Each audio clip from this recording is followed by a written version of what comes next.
Assalamualaikum warahmatullahi taala wabarakatuh.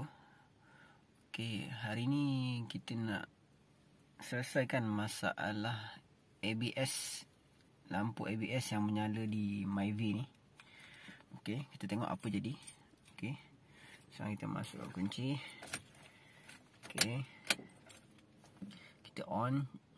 Okey, jangan start lagi. Okey. Lampu ABS kat sini. Yang ni. Yang kuning ni. Ni. Sepatutnya bila kita on kunci, lama kejap sebelum start dia akan mati tau. So ni dia tak mati-mati.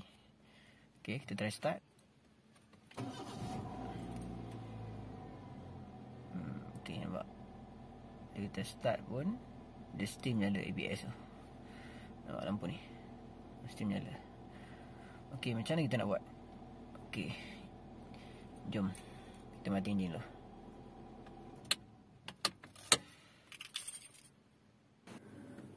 Okey, kalau ni cara pemain dulu-dulu lah, sebelum tak ada mesin alat scanner komputer tu. Okey, cara dia ialah kita perlukan dua wire ni. Okey, ambil wire apa-apa. Okey, bagi kemas. Okey, gulung elok-elok. Okey, kita joinkan dia, di soket OBD ni. Okey, soket OBD ni.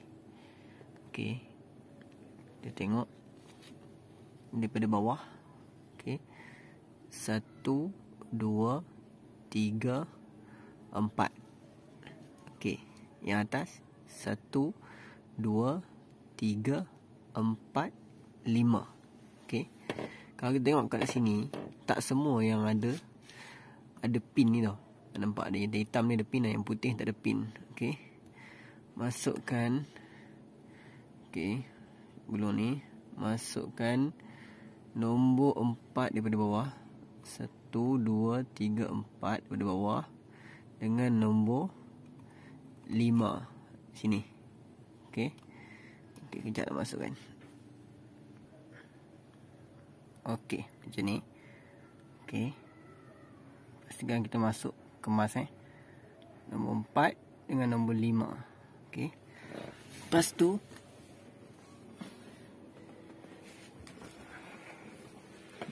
okey, then kita on kunci. On je. Okey, kita tengok lampu OD semua berkelip.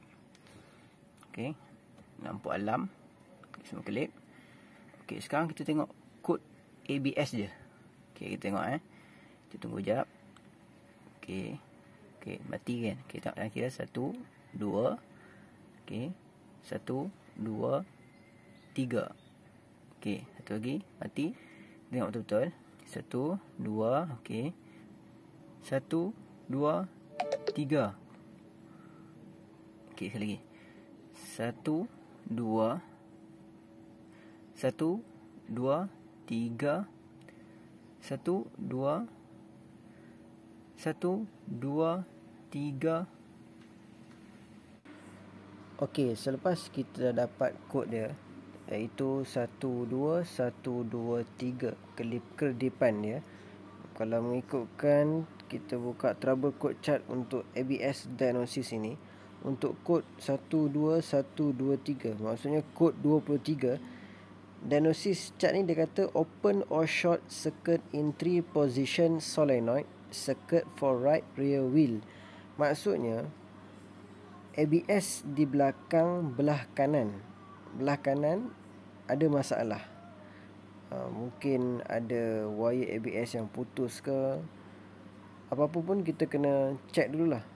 Okey, sebelum kita tukar part yang tak perlu ditukar, dan sebelum kita tukar ABS yang tak sepatutnya ditukar di tempat yang sepatutnya ditukar. Okey, sudah membuang duit kita.